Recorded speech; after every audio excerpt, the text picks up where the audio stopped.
Sunderlight Productions. Normalement, photographe et vidéaste de mariage, c'est chien et chat. Mais parfois, le chien et le chat non seulement parviennent à cohabiter, mais en plus sont meilleurs en équipe que l'un sans l'autre. Ne me dites pas non, vous savez que ça a été le point de départ de beaucoup de très bons films. J'avais déjà eu l'occasion de discuter avec Alison dans un précédent épisode du podcast, mais elle a sensiblement évolué depuis sa rencontre avec Adrien, et ça valait une nouvelle discussion. Je n'avais pas encore eu l'occasion d'enregistrer avec Adrien, mais je savais après avoir vu son travail et avoir un peu discuté avec lui que son approche documentaire et du storytelling donnerait un épisode passionnant. Mais au-delà de ces deux épisodes qui auraient largement pu être distincts, il y a la rencontre, et comme tous mes épisodes sont finalement des histoires de vie, elle est en fait autant sinon plus importante que tout le reste. Dans cet épisode, on va bien évidemment parler de famille, mais aussi de l'environnement, de conjuguer maternité et entrepreneuriat, de trouver le fil rouge, d'avoir de l'intention, de ne pas reproduire bêtement ce qui fonctionne chez les autres, des détails et de la bonne façon de les incorporer dans son récit, de déstructurer ses vidéos, d'images qui bougent, d'audio et d'immortalité. Vous êtes tout dans l'heure du photographe.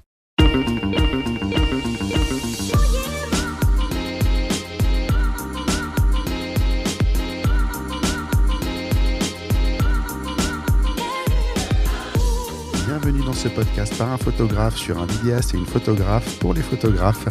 Je suis Julien Pasternak et aujourd'hui, je vous emmène dans l'œil de The A-Team. Alors vous voyez, j'ai lancé le générique, je me suis laissé surprendre par un truc que j'avais pas prévu, c'est que effectivement, c'est pas un photographe aujourd'hui, c'est un vidéaste et une photographe. Et c'est Adrien et Alison. Alison et Adrien, je sais pas, j'aurais peut-être dû commencer par Alison. C'est la politesse qui veut ça normalement, non ? Les règles de politesse. On s'en fiche. Ouais, non, aucune importance. Les A. On fait qu'un. Exactement, vous faites qu'un à 3. On a fusionné. C'est ça, il manque le dernier A. Il manque le dernier A. Ça aurait dû être son premier podcast aujourd'hui parce qu'on devait se voir en vrai. Et puis malheureusement, il y a eu des manifs d'agriculteurs à travers toute la France qui ont un peu bloqué tout le pays. Et vous n'avez pas pu vous déplacer, mais effectivement, il aurait dû être présent. On aurait dû avoir 2 bébés dans la pièce en même temps à cet enregistrement. Ça aurait été mignon, franchement. Ça aurait fait un sacré bordel, je pense, parce que c'est pas possible 2 gamins dans la même pièce qui en ait pas un. Joyeux bordel, oui. Ça aurait été un joyeux bordel, mais ça aurait été sympa, c'est vivant, non ? C'est authentique, pour le coup. C'est clair. Alors, j'ai déjà reçu Alison. C'était l'épisode 24. J'ai été chercher en septembre 2020. Donc, les gens qui veulent aller l'écouter, vous pouvez aller sur le site, le retrouver. C'est une première pour Adrien. Je ne sais pas si c'est ton premier podcast à toi ou pas. Non, je pense pas. T'as quand même dû en faire 2-3. Moi, c'est mon premier, oui. Ah ouais, c'est la première fois qu'on t'interviewe pour un podcast. Oui. Bon, écoute, je suis content que ce soit pour moi. Je pourrais encore une fois revendiquer une grande découverte dans quelques années. Alison, on avait plutôt parlé photographie aquatique à l'époque. Là, aujourd'hui, je pense qu'on va plutôt tourner autour de la famille au sens large. Plutôt, j'ai failli dire le mariage, mais je pense que vous êtes un peu plus large que ça. Et en tout cas, vous essayez de montrer d'autres choses, ce qui est pas mal, parce que c'est vrai que le monde du mariage, à un moment, commence à tourner un petit peu en rond dans ce qu'on peut faire et dans ce qu'on peut proposer. Et vous étiez donc chacun de votre côté avant, et vous vous êtes rencontrés, et puis vous êtes devenus la version 2.0 de vous-même. C'est ça ? C'est exactement ça. C'est super bien dit, ouais. Avant de balancer toutes les infos que j'ai, on va faire l'elevator pitch. Je vais vous laisser vous présenter tous les deux. Qui êtes-vous ? Que faites-vous ? Comment vous vous présentez en 3 étages à Steve Jobs qui rentre à côté de vous dans l'ascenseur ? Moi, je dois me lancer du coup. Déjà, merci Julien de nous accueillir, ça fait super plaisir. Qui on est ? Alison, Adrien. On est un duo photographe et vidéaste. Comme tu as dit, dans la famille au sens général, spécifié dans le mariage, mais on fait vraiment d'autres projets, on essaye d'élargir ce spectre-là, on va dire. Et je dirais que pour nous, l'image, de manière générale, c'est plus un devoir en fait de mémoire que l'on a. Et c'est vraiment ce qu'on essaye de retranscrire dans nos images. Et voilà, donc je dirais c'est plus ça, plus un devoir de mémoire. Ouais. Donc au-delà de la famille, c'est la mémoire en fait. C'est le souvenir. J'ajouterais que ça, c'est la partie pro, mais aussi dans notre sphère personnelle. L'image, le souvenir, c'est vraiment très ancré. C'est ce qu'on s'emploie à faire aujourd'hui avec notre petit bout aussi. C'est vous qui faites les photos ou vous les faites faire Eh bien, c'est plus facile de les faire que finalement d'avoir le boîtier, parce qu'on a tellement envie de vivre le moment que on essaie d'organiser une séance tous les trimestres. Ouais, régulièrement. Nous, c'est plus des images avec le téléphone, forcément au quotidien. Mais ouais, l'arrivée d'Arthur a été un gros tournant dans notre vie et ça chamboule beaucoup de choses. On voit les choses différemment et même le temps qui passe. Voilà. Il y a un peu de nostalgie autour de ça et c'est marrant que tu dises ça, que les photos du quotidien sont au smartphone. Je suis parti à la maternité quand mon fils est né avec l'appareil photo. Je ne l'ai pas touché une fois. J'ai que des photos au smartphone. C'est parce que en fait, c'est vrai que l'appareil photo te sort du moment, quoi. Complètement. Puis ça t'encombre. Tu peux plus le vivre. Tu peux aussi gêner les autres. T'es moins présent aussi dans ce qui se passe. C'est très différent alors que le téléphone est discret, plus rapide. Et puis de très bonne qualité. Je vais te dire ce que j'ai réalisé là. En fait, je prends l'appareil photo et mon réflexe numéro 1, c'est de reculer. C'est un truc de malade. Je l'ai réalisé là. Tu l'as dans la main et direct, tu fais 3 pas pour voir plus large ce que tu es en train de rater. Et le réflexe, c'est effrayant en fait de te dire que tu t'es auto-formaté comme ça. C'est pour ça qu'on peut pas se photographier soi-même en fait. C'est compliqué. Mais non, c'est très juste ce que tu dis. Et pour le coup, ça a été pareil pour moi, la maternité. J'avais pris la caméra pour faire des vidéos et finalement, voilà, je me suis retrouvé avec le téléphone, à tout filmer avec le téléphone. Et ça marche bien. Il pouvait tendre le bras avec le téléphone et aller vraiment là où il fallait. J'avais peur de faire tomber le boîtier sur le petit, surtout. Ouais, faut faire attention quand même. Faut être concentré. On va, avant de passer à la partie interview, j'avais 2 questions un petit peu hors sujet à vous poser. La première, elle est à toi, Adrien. Sur ton site, tu as une initiative qui est que 3% du chiffre d'affaires de tes mariages va à une association pour la nature et ou l'écologie. Donc, je soupçonne qu'a priori ça te tient à cœur et je me dis que c'est le bon moment pour te laisser en parler un petit peu, expliquer aux gens pourquoi, comment et si peut-être ils veulent participer à ça, comment il faut faire. Encore une fois, ouais, c'est vraiment une initiative personnelle. Pourquoi ? Parce que je suis très sensible à tout ce qui se passe au niveau environnement, au niveau planétaire. Et à côté de ça, à côté du mariage, je réalise des documentaires et j'essaye de mettre en avant des associations, des personnes qui s'engagent au quotidien. Que ça soit surtout de manière bénévole, on va dire. Et pour moi, filmer un mariage, c'est filmer un moment qui est joyeux et qui va pas aider la planète à aller mieux, en quelque sorte. Et du coup, filmer des gens qui boivent des cocktails ou des coupes de champagne, bon, je culpabilise un petit peu, pour dire la vérité. Et je me dis, ok, comment je peux aider et comment je peux faire de cette journée contribuer en fait à aller plus loin, à aider vraiment la planète. Et du coup, voilà, je suis parti de cette idée-là, de dire, ok, je vais reverser une partie de ce que les mariés vont me donner pour une association qui est engagée, en tout cas une association que j'ai choisie. Donc j'en ai une 20aine sur mon site, et les mariés choisissent parmi ces assos. D'accord. C'est ta manière d'être carbone neutral. Ouais, c'est un peu ça. C'est une manière de me dire, ok, je fais du mariage, je culpabilise pas trop, d'être là, profiter avec eux, de boire une coupe de champagne, de manger des petits fours, tu vois, et de me dire, ok, en fait, voilà, je participe à ma façon derrière. Comme je peux, en tout cas, et Non, mais c'est bien, c'est une chose d'en parler, c'est une autre de faire quelque chose de concret, et du coup c'est bien que tu le montres, et puis c'est bien qu'on en parle aussi, et puis si ça intéresse quelqu'un, ça peut être un bon exemple à suivre. En tout cas, si quelqu'un qui nous écoute décide de faire la même chose, je serais très content d'avoir contribué à ça. J'avais une deuxième question, rien à voir, mais j'ai l'impression que ça te tient à cœur, Alison. C'est la maternité en tant qu'entrepreneur et photographe au sens large, parce que on a plein de groupes de photographes entre nous, on discute, et il y a pas mal de questions en fait, bizarrement, qui reviennent assez régulièrement de femmes photographes qui se posent des questions sur la maternité, sur leur vie privée, sur tout ce, enfin, j'allais dire les droits, c'est pas les droits, surtout d'une manière générale, comment ça se passe en fait. Ça va de comment gérer un enfant, comment allaiter, comment les congés mat. Je pense qu'il y a plein de gens, ce qu'on disait en préambule en discutant, il y a plein de gens qui n'ont pas la moindre notion de ce que c'est qu'un congé mat en tant qu'entrepreneur. Toi, je te vois souvent répondre en fait à ces questions-là, donc je pense que ça doit te toucher un petit peu et que ça doit t'as peut-être envie d'en parler un petit peu. Oui, bien sûr. Le fait de devenir mère dans la vie d'une femme, c'est un chemin assez intense, assez fort. Parfois, on est accompagné, parfois, on l'est moins. Et il est d'autant plus dense lorsque l'on est entrepreneur, lorsque l'on est dans un métier créatif, qui est souvent en plus peu pris au sérieux.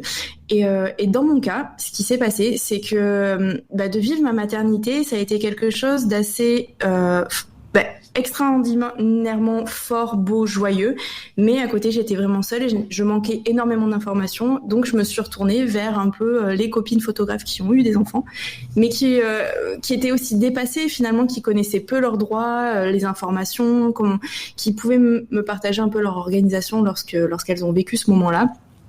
Et puis, je suis parvenue à avoir un peu un visuel sur cet horizon-là en grappillant à droite et à gauche, mais je me suis rendu compte qu'il y avait un certain vide et que finalement j'étais pas la seule dans ce cas-là à chercher des réponses. Et je me suis dit que aujourd'hui ma mission c'était de retransmettre ce que j'avais pu apprendre, d'essayer aussi de connecter toutes ces femmes qui ont bien voulu me partager leur aventure, femmes photographes, vraiment je cible là-dessus, et pour essayer d'aider les prochaines, parce qu'on a la problématique qui revient souvent, c'était la pression avec la saison des mariages, de se dire ok, je suis enceinte, est-ce que je peux faire un mariage à 8 mois de grossesse, est-ce que je peux reprendre mes mariages alors que mon petit est né il y a seulement 2 mois.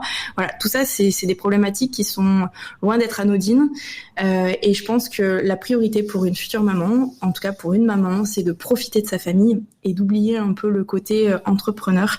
Et si on peut répondre à ces questions-là en apportant ne serait-ce que la réponse des droits au congé maternité, c'est chouette. Donc ouais, aujourd'hui je me suis un peu engagée dans cette mission-là. C'est vrai, il faut quelqu'un pour le faire.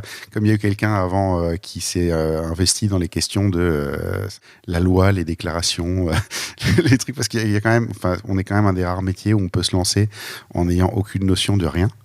Littéralement, il y a quand même des gens qui sont pas capables de faire une facture, qui travaillent aujourd'hui. Il y a pas longtemps, je dis ça parce qu'il y a pas longtemps, j'ai vu passer une question qui était absolument terrifiante sur un groupe de est-ce que je suis obligé de faire des factures pour tout? Je pense que tu as vu la même. Oui, ça, j'ai un peu rigolé sur le coup, et puis finalement après je me suis dit non, c'est pas drôle du tout. Ouais. Il y a un manque de formation, il y a un néant là-dessus, c'est pas possible. Ouais. Non, mais il y a des trous vraiment partout, et donc je suis même pas surpris que la question se pose sous cette forme aujourd'hui, parce qu'en fait on a des gens des fois qui n'ont pas la moindre plus petite notion d'entrepreneuriat qui se lance là-dedans. Donc effectivement, quand on va commencer à parler de congé maternité, d'enfants, même des aspects plus pratiques, ça me surprend même pas qu'il n'y ait pas de ressources du tout disponibles, quoi. C'est assez délirant. Mais bon, en tout cas, voilà, tu vas être la référente à l'avenir. Peut-être pas la référence, mais si je peux répondre aux questions et diminuer les peurs que certaines femmes ont, avec grand plaisir. Voilà. Écoute, voilà, vous saurez, je mettrai ton numéro de téléphone dans les notes d'épisode, on pourra t'appeler directement. On va passer à l'interview proprement dite. Quel livre vous offririez à un photographe et pourquoi ? Je me permets, ça serait L'Art qui guérit de Pierre Lemarquis. D'accord, je ne connaissais pas celui-là du tout. Alors, pour moi, c'est vraiment un livre qui a replacé le débat de la créativité, puisque cet auteur a mené une étude, donc avec un professeur de neurosciences, prouvant finalement que tout le monde peut créer quelque chose. Donc finalement, l'art est-il vraiment quelque chose d'unique ? Non. Dans le livre, on répond plutôt de dire que finalement, l'art, c'est le prolongement d'une émotion. Donc, lorsque l'on crée quelque chose, cela naît d'une émotion, d'un ressenti. Et finalement, on a besoin de créer quelque chose pour aller mieux. Donc, c'est plutôt de l'ordre de la thérapie, de l'autothérapie. Il est très intéressant à lire. Là, je viens de le vulgariser. Je suis désolée pour faut bien donner envie aux gens. Là. C'est que finalement, on peut tous créer quelque chose. Et la question qui va être amenée à la fin du livre, c'est finalement, l'artiste existe-t-il vraiment ?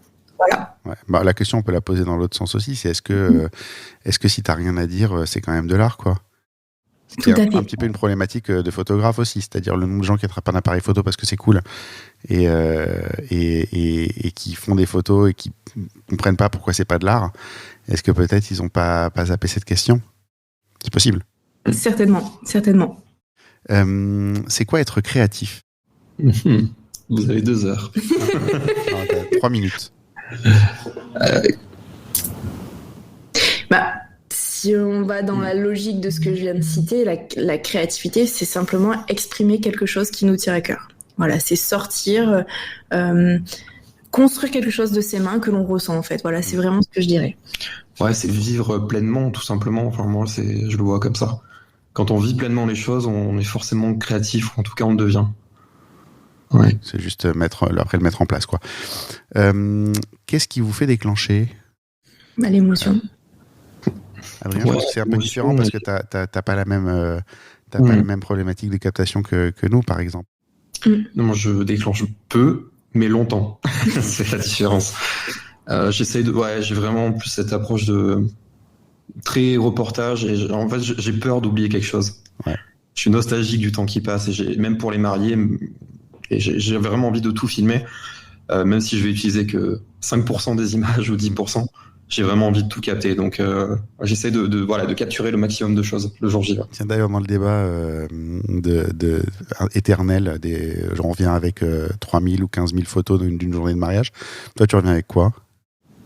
Alors, on va compter en nombre d'heures de rush. Je suis à entre 3 et 5 heures en moyenne. Pour un film rendu de... Pour un film de 6 minutes en moyenne. D'accord. Ouais, okay. 5 à 7 minutes. D'accord, donc le taf de tri, il est monstrueux. Ouais, il y a beaucoup de tri. Après, généralement, je propose aussi l'intégralité de la cérémonie, par exemple, tu vois, ou des discours. Ouais. Donc, je vais exploiter plus que 5% au final des rushs. Mais oui, sur le film de 7 minutes, ça représente effectivement peu de... Ouais, il y a beaucoup de déchets, quoi. Mais oui, en fait, t'as beaucoup de choses et tu peux faire plusieurs films différents, du coup, avec la même matière. Complètement. T'archives tout ou pas ? Je supprime jamais les rushs. D'ailleurs, c'est un débat qu'on a avec Alison qui me demande de faire du tri sur mes disques durs. Mais non, je préfère payer des disques durs, plein de disques durs à l'année, mais finalement, j'arrive pas à supprimer les rushs parce que j'ai l'impression que je pourrais pas revenir en arrière. Et si un jour on me demande ou si les mariés, il leur arrive quelque chose ou qu'ils ont perdu un être proche et qu'ils reviennent vers moi, je m'en voudrais de pas leur proposer ça, de pas pouvoir leur offrir ça. C'est que c'est le truc que je déteste le plus en vidéo, c'est le volume des fichiers, quoi. S'il y a une raison pour laquelle je voudrais pas faire de vidéo, c'est ça. J'ai un ordinateur, j'ai quand même 4 Tera dans mon ordinateur. Chaque fois que j'ai un projet vidéo, on dit qu'il est saturé. Je sais pas comment c'est possible. Ça va vite. C'est pour ça que je filme tout au téléphone, du coup. Ouais. T'as bien raison, mais en même temps, tu satures vite ton téléphone. Alors du coup, la question normalement habituelle, c'est quoi une bonne photo ? Mais je vais dire, c'est quoi un bon plan ? Je vais la poser différemment. Alison a déjà répondu en fait. Instinctivement, je dirais que c'est un plan qui procure de l'émotion, qui donne de l'information et qui procure de l'émotion. Pour moi. Les deux en même temps. Ouais. Ok. J'aurais ajouté qui permet de le vivre aussi, donc qui va être immersif un petit peu. Ouais. On va en parler un petit peu plus loin parce qu'il y a une vidéo avec une petite mamie et son harmonica qui, moi, je la connais pas, mais j'ai pleuré devant, quoi. Franchement, tu revis son enfance avec elle, c'est assez dément. On va attaquer par le côté vidéo. Je pense que mon fil rouge de tout l'épisode, ça va être qu'est-ce qu'on peut récupérer d'un vidéaste par l'expérience, en fait. C'est-à-dire que, du coup, on a un vidéaste et une photographe qui travaillent ensemble. Quelle influence vous allez avoir l'un sur l'autre et qu'est-ce que ça va donner en termes de résultats. Mais du coup, on va commencer par essayer de comprendre un petit peu la partie vidéo, notamment le storytelling. Donc cette partie-là, elle va plutôt être pour toi, Adrien, de l'interview. C'est ce qu'on disait tout à l'heure, une vidéo, c'est vachement complexe de raconter une histoire. Tu dois énormément t'investir parce qu'il faut ressortir des choses des gens, ce que nous, on n'a pas forcément. Tu prends ton appareil photo, tu as des approches qui sont de te mettre dans un coin que je trouve d'ailleurs de plus en plus dangereuse en fait, comme manière de présenter les choses, de dire moi je suis discret, j'interagis pas, les gens me voient pas et tout, parce qu'en fait c'est une bonne excuse pour se planquer dans un coin et faire des photos de loin. Toi non, tu es obligé d'aller voir les gens, de poser des questions, tu fais des interviews posées, cadrées, j'ose même pas imaginer le temps que ça prend d'arriver à faire exprimer ça aux gens. Et de leur faire exprimer, c'est encore une chose, mais de leur faire exprimer proprement, c'est encore autre chose. Il y a des allers-retours dans tes montages. Est-ce que tu peux nous expliquer un petit peu la philosophie derrière ça déjà ? Déjà, pour mes films, la première chose, c'est que tu parles de storytelling, d'histoire, il faut que je trouve un fil rouge, il faut que je trouve un thème, en fait, qui va être le fil rouge, le fil conducteur de mon film. Donc ça va forcément avec... en amont du mariage, avec un travail à faire avec le couple, à connaître leur histoire, connaître leur parcours. Et après, se laisser embarquer par ce qui se passe le jour J aussi. Voilà, c'est cette approche documentaire. Donc, je me laisse surprendre par les mariés, par les événements. Mais comme je connais leur histoire, comme j'ai travaillé avec eux, j'ai déjà plus ou moins le thème du mariage. Donc je sais où je vais attaquer en quelque sorte pour que ce soit pour les interviews. Tu parles des interviews. Effectivement, ça prend du temps, mais voilà, c'est quelque chose qui est préparé en amont aussi. Alors je vais juste, parce que je pense que les gens peuvent mal comprendre ce que tu viens de dire et penser que c'est relativement superficiel, comme on peut l'aborder assez facilement. Tu vas très très loin, c'est-à-dire qu'il y a quand même un film de mariage qui est avec un thème avion. J'ai perdu le titre parce que l'interview je l'ai préparée. D'habitude je les prépare dans l'heure qui précède, mais la vôtre je l'avais préparée un peu en amont parce que je savais que ouais, ça doit être ça. Et enfin, je veux dire, ça c'est du détail plus quoi, quand même. C'est pas Oui, bah ça va avec leur histoire, c'est-à-dire que lui, le marié, il est pilote d'avion, le papa est pilote d'avion aussi. Le frère de la mariée est pilote d'avion. Il y a toute une histoire autour de ça. Et à 309, 3, c'est la date, c'était le 3 septembre, donc 309 en fait. Et voilà. Et j'essaie de faire de mettre des titres aussi qui interpellent, qui sont un peu différents de ce qu'on peut trouver. Je mets pas le mariage, par exemple, d'Anaïs et Romain. C'est quelque chose qu'on va trouver un peu partout. Donc j'essaie de trouver un titre qui est accrocheur et qui correspond surtout à l'histoire des mariés. Et le film est construit autour de ça. Ok, non mais je veux dire, c'est très recherché du coup. Ouais, il y a du travail là-dessus. Et après sur le son aussi, je travaille beaucoup. Voilà, j'ai le son des avions, le son d'un avion qui décolle, etc. qu'on retrouve subtilement dans la vidéo.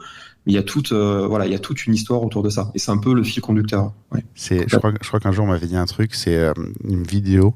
Tu peux avoir des images moyennes avec un très bon son et ça passe, et pas l'inverse. Ouais, complètement. Le son est même, je dirais même plus important. C'est-à-dire, on peut regarder, comme tu dis, une vidéo de mauvaise qualité si le son est bon, mais l'inverse est plus difficile. Ça devient même une torture. Ouais, je l'ai vécu dans le mauvais sens, dans la mauvaise position. Ça, je peux te dire que c'est pas une expérience. Peut-être pour ça que j'aime pas la vidéo. J'avais une captation audio abominable avec un montage à faire et ça a été terrible à faire. Ça, je l'ai vécu, je l'ai compris. Douloureusement.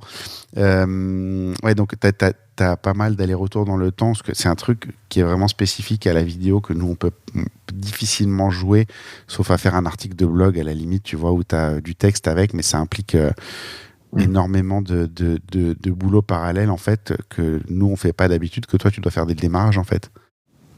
Alors, oui, le fait de déstructurer les vidéos, moi ça permet d'ajouter du rythme aussi, de rendre la vidéo dynamique. Forcément, si on suit l'ordre chronologique, on tombe dans quelque chose qui est attendu. On commence par les préparatifs, on va finir par la soirée.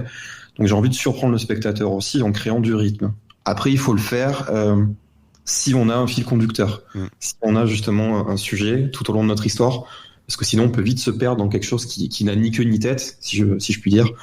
Donc voilà, il faut faire attention à ça. Si ça t'est déjà arrivé de pas avoir le fil conducteur au moment où tu filmes ou pas?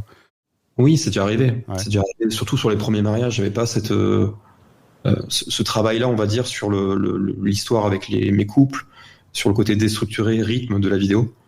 Donc je filmais, je faisais une vidéo de mariage en fait. Et maintenant, voilà, j'essaye d'aller plus loin, de proposer une vidéo. En fait, c'est leur histoire, c'est l'histoire du couple. C'est ça qui m'intéresse. Je vois, quand je me suis marié, moi j'avais cette image-là à la papa de la vidéo de mariage. Et j'ai ce souvenir, j'avais engagé une photographe qui était géniale. Et je voulais pas de vidéo. Et ma mère s'est pointée avec un vidéaste qu'elle avait trouvé sur le Bon Coin juste avant. Et j'en voulais pas en fait, parce que le mec clairement il a sorti ça. Hein, c'est le truc et tout. Et effectivement, tes vidéos m'ont pas laissé le même goût. Je les connais pas les maris, hein, je les ai jamais vus, je sais pas qui c'est, mais il y a toujours une espèce de proximité, un petit truc touchant, tu vois. C'est plutôt bien fait. En même temps, justement, on parlait de l'audio, tu vois, t'as l'audio sous la main, j'ai envie de dire, ça facilite pas mal le storytelling, en fait, d'avoir des gens qui racontent leur histoire verbalement, ce qu'on peut pas faire en photo, par exemple. C'est mon questionnement permanent, mais on y reviendra après. Comment intégrer l'audio en photo, ouais. Du coup, si tu veux, si je peux expliquer, pour moi, l'audio, c'est le socle, en fait, c'est la base de la vidéo. C'est tout part de l'audio, tout part de l'histoire en fait qu'ils vont raconter, et puis de la façon dont on va l'agencer. Donc on va placer l'audio. Et finalement, les images vont venir illustrer le propos des mariés ou des invités, peu importe. Mais voilà, après c'est beaucoup plus facile. C'est un peu un puzzle en fait. On assemble les images. Mais l'audio est vraiment la base. C'est l'histoire. L'histoire, elle est là en fait. Elle est là, elle est par l'audio, ouais, complètement. D'accord. Donc en fait, la seule manière d'intégrer l'audio dans un reportage photo, c'est d'en faire un film, quoi. Je sais pas, il y a peut-être des idées à mettre en place, ouais, tu vois. Alison hoche la tête, je pense qu'elle est en train de craquer le truc, là. Je sais pas. J'ai décidé. Ça fait partie du processus. Voilà, ça fait un peu partie aussi de notre démarche là, oui. Et puis c'est aussi ce qu'un photographe peut récupérer d'un vidéaste, c'est ça, à la base, c'est d'abord ça, c'est le côté un peu plus, ce que je disais tout à l'heure, immersif. Ce qui nous manque en photo, c'est l'audio. Pour revivre et tu vois, tout à l'heure aussi, tu parlais des aïeuls, le fait de se remémorer une voix du passé, rien que ça, paf, l'émotion, elle est x2, et puis t'as l'image en plus, même que ce soit une image figée, une photo. Ouais. C'est la personnalité aussi qui se construit dans le truc. Enfin, la mamie qui a sa voix tu vois qu'elle est sourde et que elle parle, mais qu'elle s'entend pas. Enfin, t'as tout ça. C'est quand même... C'est vraiment, voilà, l'audio est pour moi, c'est le plus important dans la vidéo. Et même souvent, on fait l'erreur de mettre en avant la musique, de parler d'abord de la musique. Finalement, la musique, c'est pareil que les images. Ça vient, on rajoute ça par-dessus et on vient compléter l'audio avec de la musique pour renforcer une émotion. Mais c'est l'audio c'est la base de tout. Voilà, on commence par l'audio. C'est rigolo, on parle de ça et il n'y a pas longtemps, je sais plus avec qui je parlais de ça, il me disait mets tes podcasts sur YouTube, tu vas voir, c'est super et tout. Et je dis ça me fait chier de faire de la vidéo. Et en fait, je me rends compte que en vrai, tout le boulot, je l'ai fait. Maintenant qu'on a cette discussion-là, tout le boulot, il est fait juste à plaquer les images dessus. C'est ça. C'est quand même...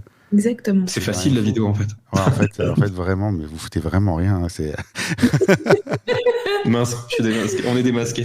Non, mais je veux dire, c'est rigolo. Non, mais tu vois, tu le rapportes à ça. Et je disais, pourquoi je vais faire un podcast en vidéo qu'est-ce que mais en réalité, enfin, tu vois, je me dis, je vais pas me rajouter ça en plus.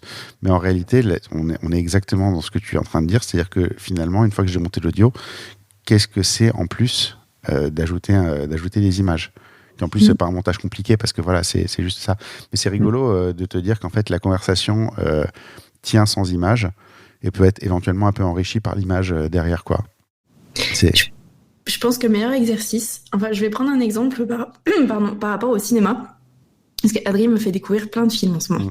Vous avez le temps avec un bébé? Oui, même avec un bébé. Qui dort la nuit. Le nôtre il dort, donc plusieurs films et souvent en fait sont des films un peu d'auteur. Et ce que j'ai pu vraiment noter, c'est que là où il y a vraiment des climax ou des moments assez forts dans ces films-là, qui pour moi au début me désintéressaient totalement puisque c'était long, en fait, je m'ennuyais. Finalement aujourd'hui je prends beaucoup de plaisir à les regarder parce que les moments de silence ou de ralenti, souvent, ce sont des plans fixes, il se passe rien, mais c'est l'audio qui fait toute la différence, qui va faire monter vraiment le suspense. Et je pense que quand on a compris ça, effectivement, on peut aller très très loin dans la narration d'un film, ou même, justement, tu disais avec une photo, juste avec de l'audio, peut-être regarder un film les yeux fermés, juste en écoutant ce qui se passe et d'imaginer. Et pour refaire le parallèle tout à l'heure à ce que tu disais de la créativité, ça naît aussi de l'imaginaire. Donc de pouvoir en fait se projeter sur un audio et d'imaginer nos propres images, je pense que c'est un super exercice à faire. Alors il y a l'exercice inverse à faire aussi, c'est regarder les images sans le son. Et tu te rends compte des trucs. Alors ça, il y a deux trucs qui m'ont fait regarder les films différemment. Il y a ça, parce que tu te rends compte de certains trucs absolument ridicules dans les films que tu laisses passer avec l'audio. Et je ne sais pas si vous connaissez un podcast qui s'appelle 2 heures de perdu, qui est ma découverte de cette année, où je pleure de rire, où ils prennent un film, en fait, ils sont 6 autour de la table, une bonne équipe qui a l'air plutôt fun, et ils le démontent minute par minute. Et le premier que j'écoutais, c'était SOS Fantôme. Et SOS Fantôme, c'est 84, j'avais 8 ans, donc j'ai commencé à regarder ce film-là quand j'avais 12-13 ans. Et il y a le personnage de Bill Murray, qui évidemment va chiner Sigourney Weaver, et ils finissent ensemble et tout. Et dans ton image, tu dis, bon voilà, ça c'était vraiment le mec, tu vois, bon dragueur de l'époque et tout. Et en fait, quand elle te démonte la manière dont il la drague, mais tu fais, mais c'est pas possible d'être un bourrin pareil. Et tu te rends compte en fait que tu as construit pas mal de ton imaginaire de c'est quoi avoir du succès par rapport à des exemples de merde comme ça et que quand tu le déconstruis proprement, voilà. Et en fait, quand tu écoutes un film, quand tu regardes un film sans le son ou quand tu écoutes le son sans l'image, ça te permet aussi de voir pas mal, de démonter pas mal de ces choses-là, qui en fait, mixées ensemble, te racontent totalement autre chose, quoi. C'est de l'information. Et ça peut détourner tout à fait, ça peut détourner un propos aussi. Non mais c'est rigolo. Je pensais pas qu'on en arriverait à parler de ça. En tout cas, voilà. Si, tout est possible. Le pouvoir de la vidéo, ouais. Quand vous avez fini d'écouter cet épisode, vous pouvez l'écouter 2 heures de perdu. Vous m'en direz des nouvelles. Franchement, c'est rare que je tombe dans un nouveau podcast parce que depuis que je suis dans le truc, je n'ai pas hyper envie de passer tout mon temps là-dessus. Mais il y en a 2-3 comme ça que j'adore. Et celui-là, vraiment. Mais dès que je suis dans la voiture, c'est bon, c'est ça. Et je suis mort de rire. Alors, on parle de SOS Fantôme, qui est encore un bon film. Mais de temps en temps, c'est du nanar de compète et c'est juste fabuleux et vraiment, je pense que même vous deux qui êtes dans le domaine et qui justement vous posez ce genre de questions, ça peut être génial. Si je peux vous conseiller 2 épisodes, c'est Jour de tonnerre qui est censé être un chef-d'œuvre qui est en fait une bonne daube. Une fois que tu as écouté le truc, c'est vraiment une daube. Et Super Mario Bros, le film. Pas le récent qui est sorti, celui des années 90. C'est merveilleux de voir comment ce film a été fait et de le faire décortiquer comme ça. Voilà. Donc du coup, comment est-ce qu'on insère de l'audio dans les reportages photos? C'était la question de base. Alison ne va pas donner la réponse parce qu'elle est encore en train de travailler dessus, je pense.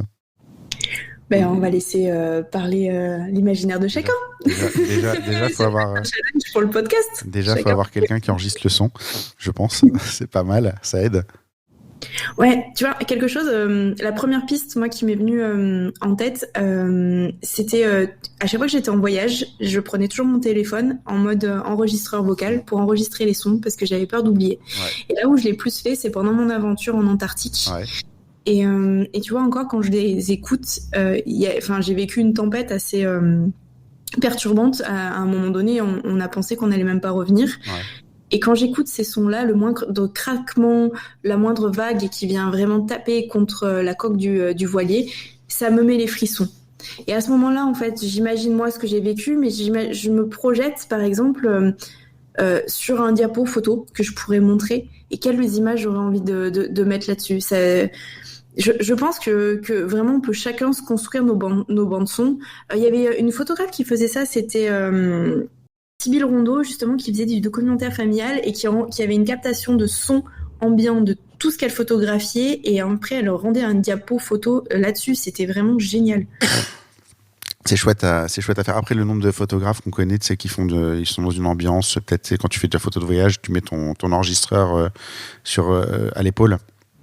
Et t'enregistres tout ce qui t'entoure. Après, faut faire attention à pas trop parler, à pas faire de bruit inutile, à pas bousiller tous les extraits sonores que tu as en marchant sur du gravier, des trucs comme ça. Mais effectivement, il y a plein d'exemples comme ça de gens qui enregistrent. Mais moi, la vraie question, en fait, c'est pas de le produire, ça c'est facile. C'est quoi en faire après. C'est un vrai. Pourtant, Dieu sait que j'en monte de l'audio, hein, mais ouais, je sais pas. Peut-être j'ai une vraie leçon de storytelling finalement à prendre là-dessus. Je te donne un autre exemple. Ouais. En mariage, plus précis, Lorraine Serfati avec son conjoint, dont j'ai aussi oublié le nom, mais vous pouvez le retrouver, c'est facile, ont réalisé pendant toute une saison des photos en fait de mariage, mais sous forme de gifs, et ont monté un film avec du son ambiant et de la musique là-dessus, et ils livraient ça à leur marié. Il n'y avait plus d'album photo, c'était une vidéo, mais à base de photos, donc un peu en mode step motion. Ouais. Et gif animé, et c'était vraiment ça, et je trouve que le souvenir était encore différent. Ok, bah après c'est plein de manières, mais c'est le rendu final en fait qui change, c'est tout. Moi je faisais beaucoup des gifs avec le mode rafale, et j'en ai eu marre d'avoir des tonnes de fichiers, de générer des gifs et des trucs comme ça, et j'ai trouvé une petite caméra Osmo Pocket 3 là. Et maintenant, en fait, je fais des vidéos et je les transforme en GIF directement. C'est un peu, il y a d'autres contraintes, mais je trouve que c'est un peu moins emmerdant parce que du coup, tu le fais intentionnellement. C'est pas un hasard d'un mode rafale que tu récupères comme ça. On était sur le style justement. On va parler style visuel et de choix tranchés. Adrien, j'ai remarqué, parce que j'ai l'écran pour aussi, que tu es tout le temps en format 2.35 pour la vidéo. Donc c'est pas du 16/9, c'est plus large. C'est plus cinématographique, et ça, j'aimerais bien que tu nous en parles. Ce format-là, historiquement, en fait, c'est un format cinéma. C'est le fameux format avec les bandes noires qu'on retrouve dans les films. Et en fait, j'ai voulu garder ça parce que j'ai vraiment aussi, en plus du côté documentaire des films, le reportage, envie d'ajouter vraiment les codes du cinéma. tout cas, m'en rapprocher sans avoir la prétention de faire du cinéma, on en est loin, mais de me rapprocher de ce qui fait, de ce qui fait un film. La majorité des films sont au format 2.35 et du coup, j'ai dit je vais garder ce format-là, tout simplement. Il n'y a pas d'autre. Tu filmes en 2.35, t'as des lentilles anamorphiques ou Non, je filme en plein format, donc c'est du 16/9. Hein. Ouais. Par contre, j'ai des indices sur mon écran en fait de la caméra où j'ai les bandes en fait qui se mettent pour voir un petit peu ce que ça donne au niveau du cadrage. Mais voilà, au niveau de la prise de vue, non, je suis pas au format 2.35 et je filme pas en anamorphique. D'accord. Moi, c'est un vieux fantasme l'anamorphique, même en photo, de me dire tu fais des photos urbaines en anamorphique, ça doit mais claquer. Je sais pas, ça vous a jamais traversé? Alors ouais, l'anamorphique. En fait, ça me plaît beaucoup l'anamorphique dans les films, parce que c'est utilisé de manière subtile et il y a une intention derrière. Ouais. Voilà, l'anamorphique. Aujourd'hui, ça s'est un peu démocratisé parce qu'il y a certaines marques qui ont sorti des anamorphiques abordables. Voilà, et du coup, tout le monde s'est jeté un peu sur l'anamorphique et l'utilise un peu. On abuse. N'importe comment, on va dire. En tout cas, sans vraiment mettre de l'intention derrière. Et du coup, on retrouve ces flares anamorphiques de partout, tout le temps. Et du coup, il y a un petit effet de mode, moi, qui me gêne actuellement par rapport à ça. C'est pour ça que l'anamorphique, pourquoi pas, quand je ferai de la fiction, parce que j'aimerais faire de la fiction plus tard. À ce moment-là, oui, ça fera sens. Pour l'instant, pour du mariage, non. J'en vois pas le. Oui, c'est la mode, en fait. T'as pas envie d'être dans la mode du truc. Ouais, en tout cas, moi, je le perçois comme ça. Il y en a de plus en plus qui l'utilisent. Et finalement, quand tu grattes un petit peu, pourquoi tu utilises l'anamorphique? Parce qu'il y a un joli flair, mais c'est tout, quoi. Ça s'arrête là. Donc, je préfère me concentrer sur l'histoire, sur le couple. Que sur ça, que sur des détails. Oui, en fait, ça serait un plus. En tant que plus, ça peut fonctionner, mais pas. C'est qu'un outil, quoi. Ce qu'on peut. Ça passe pas au premier plan, exactement. On peut parfois oublier. Ouais. Un peu comme un peu tout le matos de toute façon. La question suivante va être par rebond adressée à Alison, mais j'aime bien ton approche des détails. Dans tes films, on voit souvent la danse, on commence par les pieds. Toutes ces petites choses-là, tu vois, les mains en gros plan. Il y a pas. Encore une fois, c'est les photos que c'est facile d'oublier quand tu fais que les images que c'est facile d'oublier quand tu fais que de la photo, par exemple, où tu te dis, j'ai une photo du couple qui danse en pied. On voit ce qu'ils font. C'est concret. C'est clair, et puis t'oublies que tu pourrais faire les pieds, les mains, les alliances, les trucs. Ça m'est déjà arrivé d'oublier de faire les alliances, par exemple. Tout ce genre de petits détails. J'aimerais que tu nous expliques pourquoi tu fais ça, est-ce que ça apporte à l'histoire, parce que dans ton cas, je pense que c'est très intentionnel et que si tu le fais pas, justement, t'as un vrai problème dans un premier temps. Et après, on va demander à Alison ce qu'elle a appris de tout. Oui, du coup, il y a vraiment deux choses. Déjà, la première chose, c'est de varier les plans. Je m'impose en fait de varier les plans et d'éviter d'avoir ce que j'appelle des plans moyens, on va dire, ou caméra à l'épaule, et ce qu'on peut voir, ce que notre œil est habitué à voir. Donc j'essaie vraiment d'aller un peu plus loin. Et ça, c'est quelque chose aussi que j'ai développé en me formant avec des photographes, justement, et forcément avec Alison, et en essayant de varier ses angles de vue. Et pour moi, le détail, la deuxième chose, c'est pour contextualiser en fait l'histoire. On a besoin, comme dans toute histoire au cinéma, au début, on va contextualiser le lieu, l'époque où on se situe, les personnages, et les détails vont apporter ça à l'histoire. Tu parlais de l'exemple du film sur l'avion tout à l'heure. J'ai filmé, j'ai fait des plans de détails sur les petits avions qu'il y avait dans la chambre du marié, ce genre de choses en fait pour garder le fil rouge en fait, pour maintenir le spectateur accroché à l'histoire. Oui, parce que ça a du sens en fait. Parce que ça fait sens. Il y a détail et détail en fait, c'est ça que tu es en train de dire.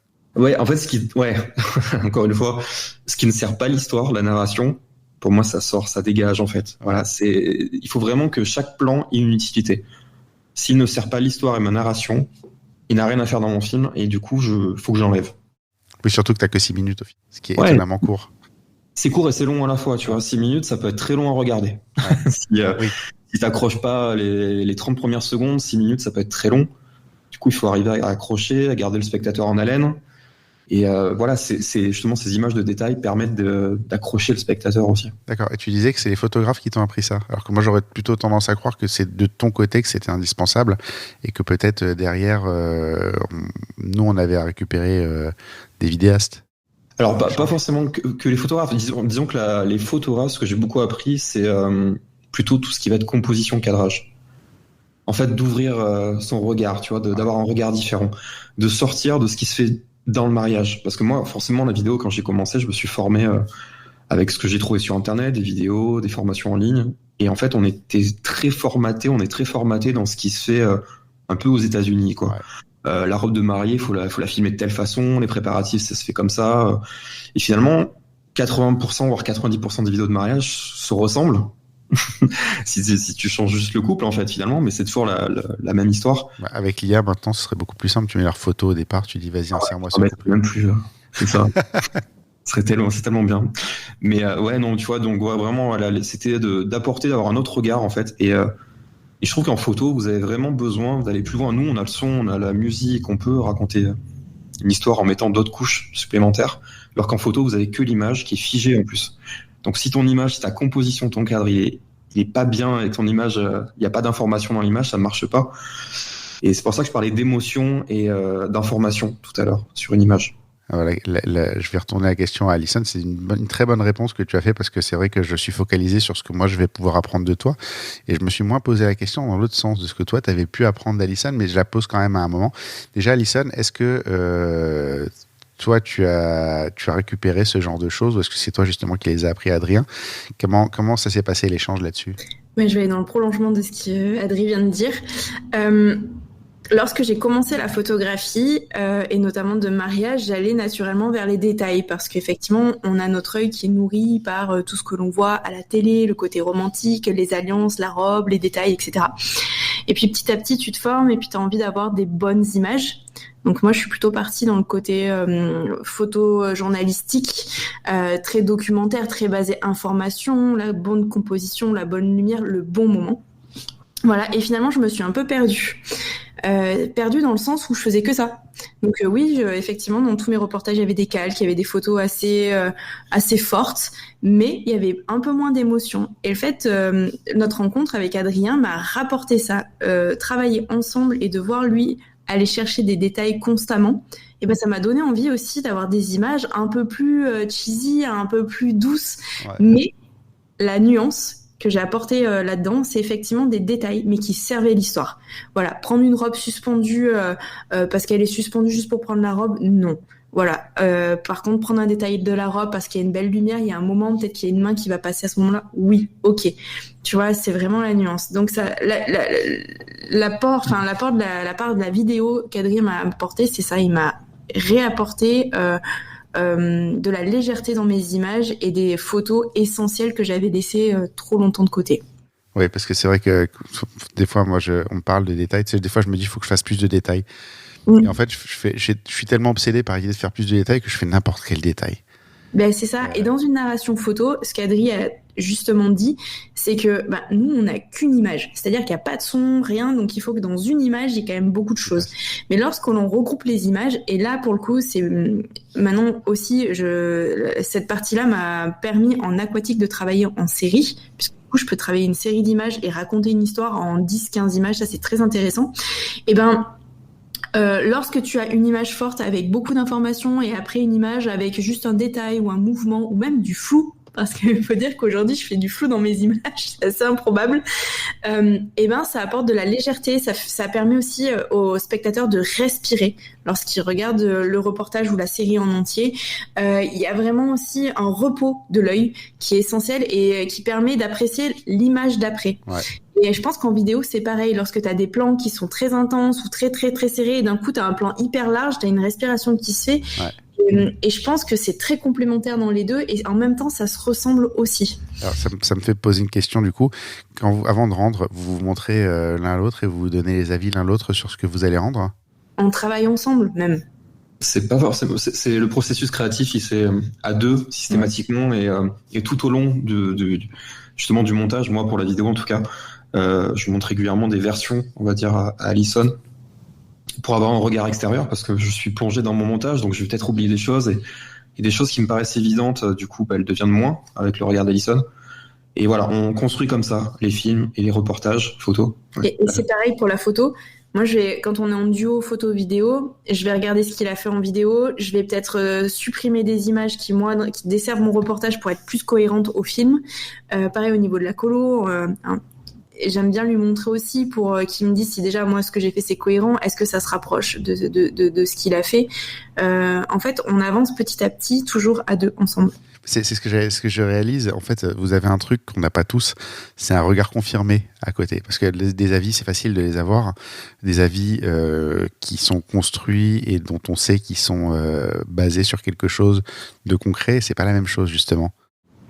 Ouais, complètement. Le regard d'Alison. Alison me dit pas, quand je lui montre une première version, me dit pas, ouais, le film est génial, il y a de l'émotion. Ouais. C'est constructif, mais sans filtre. Ouais. Donc, Ouais, ça sert à rien, ça c'est nul, ça il faut l'enlever. Voilà, c'est plus dans ce sens-là. Et effectivement, c'est constructif. Ça fait peut-être un peu mal à son ego. Oui, mais C'est parce qu'il faut retravailler des heures après. En fait, c'est ça qui est pénible. non, mais si tout va bien, justement, tu refais plus les mêmes choses derrière aussi. Ça te permet d'avancer plus vite la fois d'après. Parce que tu sais, en fait, tu vas faire ce truc-là, puis tu vas tout de suite le voir et dire, je vais lui montrer ça, elle va me défoncer, quoi. Ouais, c'est exactement ça. En fait, on affine notre style à deux et on l'a affiné au fil des années tous les deux, quoi. Ouais, complètement. Et d'ailleurs, moi, je suis devenue un peu double cadreur aussi, parce que parfois, je pars en vidéo avec Ouais, lui. ça, j'ai vu. J'ai vu, je me suis dit, il vient quand même nous prendre une de nos meilleures photographes pour en faire une vidéaste. De la corrompre. Mais c'est passionnant. En vrai, je pense que n'importe quel photographe devrait un jour se mettre, faire pareil, en fait, que ce qu'il fait en photo, mais juste switcher le mode et en vidéo et capter. Juste pour le kiff. Quand t'es que cadreur, on ressent l'image différemment. Quand t'es que cadreur, t'as pas la responsabilité du montage derrière, donc finalement tu peux en profiter peut-être un peu plus. Exactement, mais juste aussi pour le plaisir de la captation sur une image en mouvement ou une série d'images, parce que la vidéo c'est ça, c'est plusieurs photos d'affilée qui donnent un mouvement. Ça permet de voir les choses, de ressentir différemment et justement de déclencher des idées ou d'écrémer ce qu'il y avait de trop en fait dans notre approche personnelle en tant que photographe. Pas mal.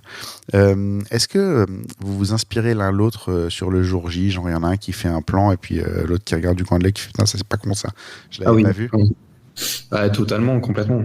On est très complémentaires et justement quand on va chercher des angles de vue différents et dès qu'il y en a un qui voit vraiment, voilà, alors il se dit là il y a une belle lumière ou là il y a quelque chose, il y a beaucoup d'informations dans ce qui se passe, mais on appelle l'autre et puis on vient et on fait les plans. Tous les deux, voilà, on essaie d'être vraiment complémentaires là-dessus. Ouais. On est une équipe, donc le but du jeu, c'est d'apporter le meilleur souvenir, en tout cas le plus fort et le plus authentique à nos mariés. Donc le premier qui voit quelque chose, il va capter, il va le dire à l'autre. Vraiment, on se soutient, on s'entraide, on s'encourage et tout ça dans notre mission, c'est pour nos mariés. Donc on n'aurait aucun intérêt, je pense, à être chacun de son côté. Et aussi, si on avait un gros ego, peut-être chacun de se dire ouais, moi je suis meilleur et tout. Mais c'est pas du tout le problème. Il n'y a pas de concurrence malsaine comme tu peux avoir quand je travaille des fois avec d'autres prestataires où l'autre il a sa prise de vue qui est top et il va pas forcément te le dire parce que.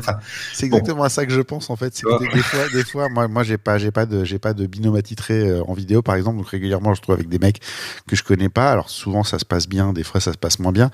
Mais très très souvent, ce qui est rigolo, c'est que toi, tu as un truc sympa, un angle sympa, et tu vois que le mec du coin de l'œil, il t'a vu, et au moment où tu bouges, il vient, il s'y met.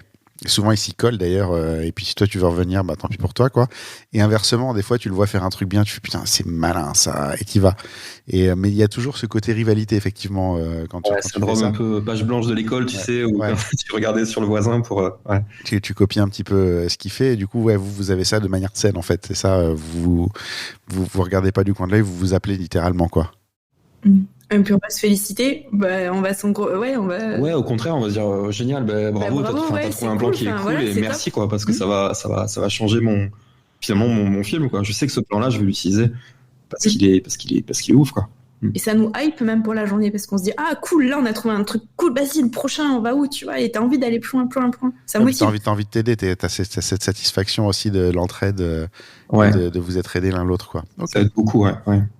La question suivante, il y a une vraie complexité à faire un bon film. Est-ce que ça a fait évoluer justement le côté photo? Celle-là s'adresse plus à Alison, justement, ce que j'avais noté. Même les titres sont très recherchés et ça implique une vraie connaissance des mariés. Je pense, Alison, te connaissant, que tu as toujours eu ça quand même, ce contact assez poussé avec les mariés. Mais est-ce que justement d'avoir vu ce process-là et d'avoir vu, parce que t'imagines que t'avais jamais été jusqu'à titrer un mariage autrement que par le nom des mariés, tu vois, avant de connaître Adrien. Si? Oui, si, j'avais déjà ça. Après, je le faisais pas spécialement puisque j'étais vraiment dans le documentaire. Mais j'aimais bien toujours... Par exemple, dans ma galerie, je mettais toujours une musique qui était en lien avec la journée. Il y avait toujours un mot qui revenait. Le mot de passe, c'est toujours un mot qui était en lien avec la journée, par exemple. Donc, c'était déjà présent. Maintenant, ça l'a accentué. En fait, je dirais même que on a fusionné, donc on s'est créé une identité à deux. C'est-à-dire que c'est Adrien et Alison qui sont devenus le A entier. Et du coup, oui, on a renforcé ça en fait. On a renforcé chacun nos points forts. On est arrivé avec ce que l'on faisait de mieux, chacun. On s'est dit, ok, est-ce que ça nous plaît? Est-ce que ça nous plaît pas? Est-ce qu'on garde? On garde pas? Et bim, on a construit quelque chose qui nous convient tous les deux. Ouais, c'est pour ça quand tu parles de 2.0 en introduction, c'est parfaitement ça, quoi. C'est rigolo parce que quand on lit votre site, en fait, c'est pas Alison et Adrien, c'est A et A et A. C'est le A. C'est première lettre de l'alphabet, c'est tout, c'est le A. Enfin, pour nous, c'était évident en fait tout ça. Ah, je trouve que vous êtes bien trouvé. Puis c'est quand même un sacré hasard d'avoir la même lettre de prénom. Quand je pense que vous avez cherché chacun de son côté pendant si longtemps un autre A. Comment ça impacte la photo du coup, tout ça? Qu'est-ce qu'on peut récupérer de la vidéo, en tout cas de notre côté, en tant que photographe? Ce que je vous disais en vous expliquant un petit peu la trame, si je me demande moi pourquoi je veux pas faire de vidéo, en tout cas en mariage, il y a un aspect temps et technique que j'apprécie pas forcément. En discutant avec vous, je m'aperçois qu'il y a aussi cette construction sonore que je ne sais pas forcément très bien faire et qui du coup me pénalise vachement quand j'essaie de faire une vidéo. Mais en toute honnêteté, le truc qui fait que j'aime pas toujours faire de la vidéo, c'est qu'elle est impitoyable. Et que quand il manque quelque chose, on le voit tout de suite, ce qui n'est pas toujours le cas en photo. Donc, comment est-ce que tu as récupéré, Alison, un petit peu ces aspects-là de la vidéo qui pouvaient t'intéresser pour les intégrer à ta pratique? Eh ben, il y a déjà la première chose qui est importante, c'est que quand on est photographe, souvent on se dit ok, j'ai mon boîtier, je vais sur place, je peux être simplement spectateur et capter quelque chose. Moi, j'avais déjà l'approche de me dire ok, j'ai envie de comprendre qui sont mes mariés, je veux illustrer l'histoire du couple et pas juste le mariage. Donc j'y allais un petit peu comme ça. Et puis je captais ce qu'il fallait. Ce qu'Adrien m'a apporté de plus, c'est l'organisation. C'est-à-dire d'y aller avec déjà une intention et pas juste d'arriver le jour J en se disant ok, je connais l'histoire du couple et c'est ça. Non, c'est vraiment l'intention, donc de la renforcer. Qu'est-ce que c'est l'intention? L'intention, c'est en fait le fil rouge de la journée. C'est pas le mariage. Le mariage, c'est le prétexte. Le fil rouge, en fait. Sur qu'est-ce que je choisis. Le film de l'avion, c'est l'avion. Exactement. Donc, il y a ce côté narration, finalement, qui revient. Et même si, quand tu fais du photojournalisme ou du photodocumentaire, bah, tu connais, tu sais déjà comment raconter une histoire, d'y aller avant, même en sachant ce que tu veux chercher ou ce à quoi tu vas être le plus sensible, c'est super pertinent. Et ça peut être aussi dans l'autre sens. Peut-être que le jour J, tu ne sais pas. Et une fois que tu as tes images, finalement, en regardant, tu peux savoir qu'est-ce que tu vas prendre. Et ça, c'est vraiment la vidéo en tout cas, la partie d'Adrien qui me l'a apporté. Donc, le côté narratif et l'organisation. Parce que voilà, le côté photo, bah t'arrives, c'est facile, tu vois, tu dis t'as Lightroom, c'est simple et tout, alors que la vidéo, bah t'as le son, t'as le montage, t'as l'étalonnage, enfin c'est autre chose quoi. Tu peux pas faire une timeline avec juste les images et le son et basta, c'est pas possible. De toute façon, la base du montage vidéo, je pense que c'est d'abord de trier tes plans pour avoir un peu tout ce qui se ressemble au même endroit, quoi, et tout ce qui est savoir déjà où trouver ce que tu cherches, quoi, d'entrée. Parce que si tu dois te taper à chaque fois 5 heures de vidéo pour retrouver un petit bout de plan qui t'intéressait, pas sorti de l'auberge. Hein. Tout à fait. Il y a un gros travail d'organisation, de workflow, ouais. Mais ça va aussi avec mon passé de chef de projet, on va dire. Donc j'étais obligé d'être organisé, de gérer des équipes. Donc voilà, je l'ai mis dans la vidéo, je l'ai appliqué en tout cas, je l'ai modifié pour avoir le workflow le plus fluide possible, pour passer le moins de temps possible justement derrière mon écran. En tout cas, ça n'a jamais tué personne d'être organisé, quoi. Je pense. Ouais, ça laisse même plus de temps pour la créativité. Ça me laisse plus de temps pour regarder des séries, éventuellement des films, ou lire, ou aller dehors, me balader. Et j'irai même plus loin. Voilà. J'irai même plus loin, c'est même aussi l'expérience client qui est plus forte. Si tu deviens organisé, tu vas être beaucoup plus impliqué, tu vas rendre aussi ton projet bien plus rapidement. Donc, et puis il y a moins d'erreurs parce que on est tous un peu dans le rush pendant la saison et quand il faut traiter un mariage alors que t'en as déjà couvert 3 autres et que en gros t'en as 3 en attente. Tu peux t'emmêler les pinceaux, il peut se passer plein de choses. Donc, je pense que c'est important de revenir à la base du workflow, même si beaucoup disent qu'ils en ont. Il y en a très peu qui s'y tiennent vraiment, je pense. Vous avez été formateurs tous les deux, chacun de son côté, avant, dans la vie d'avant. Il me semble que vous préparez une formation tous les deux ensemble. Ça va faire, vous avez fusionné fusionner les deux. Je vais en profiter pour glisser cette phrase parce que je la trouve absolument géniale. On m'a sorti ça il n'y a pas longtemps. L'argent accélère les choses, donc c'est ton argent ou ton temps que tu dépenses. Et je trouve ça génial de dire va te faire une formation, ça te fera gagner 2 ans au lieu de passer 2 ans à chercher à comprendre les choses et à pas les comprendre au final forcément. Qu'est-ce que ça va être quoi le fil rouge justement, puisqu'on est sur les fils rouges, je pense que c'est le terme important de ça. Ça va être quoi le fil rouge de votre formation à tous les deux ensemble? Je dirais alors peut-être pas répondre directement à la question, mais moi vraiment ce que j'ai envie de transmettre, c'est me dire ok, je stagnais pendant une période de ma vie justement en vidéo il y a 2 ans en arrière et j'avais l'impression d'avoir fait le tour, ou je m'ennuyais en tout cas, et mes vidéos se ressemblaient, c'était toujours la même chose. Et justement de s'ouvrir à autre chose, de s'ouvrir à ce qui se faisait en photo, pour ça j'ai fait des formations avec des photographes, et puis Alison aussi m'a appris beaucoup de choses. Et en fait j'ai envie aussi aux vidéastes de leur dire ça, en fait venez apprendre des photographes. Ouvrez-vous à autre chose, formez-vous avec d'autres personnes. Ne restez pas cantonné dans le milieu de la vidéo de mariage en France, qui puisait.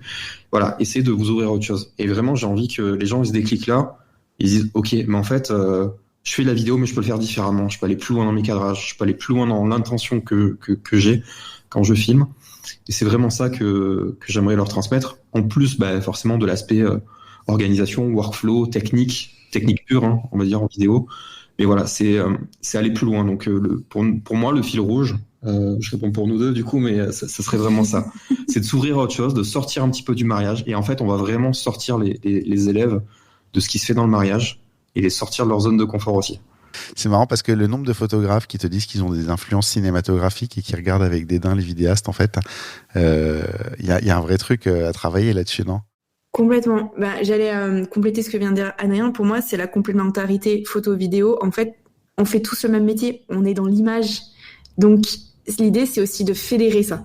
Voilà, de dire aux photographes, vous pouvez apprendre des vidéastes, vous pouvez apprendre de la vidéo, et aux vidéastes, vous pouvez apprendre des photographes et de la photo, en fait. Mais juste, entraînons-nous, comprenons le métier de l'autre et prenons ce qui peut aussi nous servir, parce que c'est complémentaire. Et nous, je pense qu'on est un bon exemple de ça. On s'est rencontrés. Tu l'as dit justement, Adri, on avait chacun notre pratique, on stagnait plus ou moins, en fait, on était plutôt ancrés dans ce confort de pratique-là, et finalement, en se rencontrant, on a laissé tomber certains aspects, on a renforcé d'autres, et on a changé notre vision des choses, et je pense qu'aujourd'hui, on a eu un renouveau chacun dans notre pratique, et c'est ça qu'on veut vraiment insuffler à nos élèves. C'est passer cette expérience-là. La question suivante, elle va s'adresser à tous les deux. Jusqu'à maintenant, je me suis un peu tourné vers l'un et vers l'autre, mais il y a un truc que vous avez en commun, c'est les mains. Ça se retrouve des deux côtés. C'est assez marrant. Vous en mettez partout, tout le temps, tous les deux. Il y a des mains partout dans vos albums, dans vos films, partout. Et je pense, j'ai ma petite idée, mais je vais vous poser la question pour que vous y répondiez. Ça reste pour moi une des règles les plus répandues en photo et les moins expliquées. Donc en photo, en vidéo, où on te dit faut pas couper les mains, faut pas couper les mains, faut pas couper les mains de la même manière que la tête dans un endroit propre du cadre. Voilà, est-ce que vous pourriez expliquer soit conjointement, soit chacun de son côté, s'il y a des choses complémentaires, ce qui fait que vous accordez tant d'importance aux mains? La main, en fait, c'est vraiment le symbole de la vie. On dit que dans la main, il y a la ligne de la vie. C'est l'ancrage.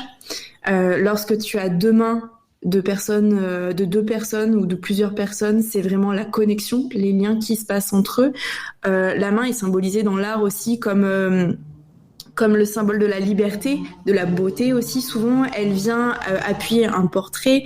Il y a beaucoup de grâce aussi dans les mains. Donc, je pense que indirectement, tout ça, ça nous parle vraiment dans ce qu'on veut mettre en avant pour nos mariés ou pour nos clients au sens plus large. Et puis, ça vient aussi apporter une force de caractère, parce que tout le monde ne bouge pas les mains de la même manière. Tu vois, on se touche pas non plus tous de la même manière. Donc, quand tu vois deux mains vraiment se caresser, la caresse, elle peut être brute, elle peut être forte, elle peut être serrée, pas du tout, elle peut être effleurée, et ça en dit beaucoup en fait sur les personnes. Je sais pas si tu t'en rends compte, mais tu parles avec les mains là. Oui, toujours. Elles sont hors cadre, de temps en temps, je vais passer. Non, mais c'est rigolo, tu vois, parce que on parle avec les mains aussi. C'est assez marrant, et quand elles sont pas dans le cadre, là je vous vois en relativement serré, et effectivement il manque un petit truc parce que je vois qu'elles sont hors du cadre, mais voilà. Mais qu'elles bougent, elles sont là. Elles bougent, on sent le mouvement, mais du coup, il manque cette petite expression-là. C'est rigolo. Adrien ? Bah, Alison a quasiment tout dit là-dessus. Et pour être franc, tu vois, c'est pas quelque chose que j'avais forcément relevé dans les films, dans nos films. Très souvent. Parce que je le fais machinalement, c'est quelque chose que, naturellement en tout cas. Et ouais, la symbolique, elle est là. Après, c'est vrai que j'aime beaucoup voilà, de voir les détails, on parlait de détails et les mains en font partie. Ouais. Ouais. Oui, ça, la question plus générale après, c'était justement sur les détails. Parce que sur un reportage photo, j'ai déjà vu plein de reportages où il n'y a pas assez de détails et ça peut passer pour le client, pas pour un pro qui va regarder tout de suite, qui va dire ça non. Sur un film, pour moi, ça se voit directement, cette absence-là. Parce que tes plans sont moins... Enfin, déjà, tu es obligé d'étirer tes plans vachement plus que nécessaire et plus que raisonnable en tout cas, que justement un petit détail comme ça peut te permettre de casser justement ton image. Ouais, et puis... Tu es limité, dans un film quand même. Là, pour les vidéos de mariage, on est à 6 à 7, 8 minutes à peu près pour nos films. Et chaque détail a son importance et a un rôle à jouer. C'est-à-dire, si je vais filmer un détail, il faut que ce détail-là, il serve mon récit, mon histoire. Et je dois le retrouver derrière. Dans le cinéma, ça s'appelle le fusil de Tchekhov, il me semble, où c'est justement sur les anciens films, en fait. Voilà, si tu filmes un détail, par exemple, c'était le fusil.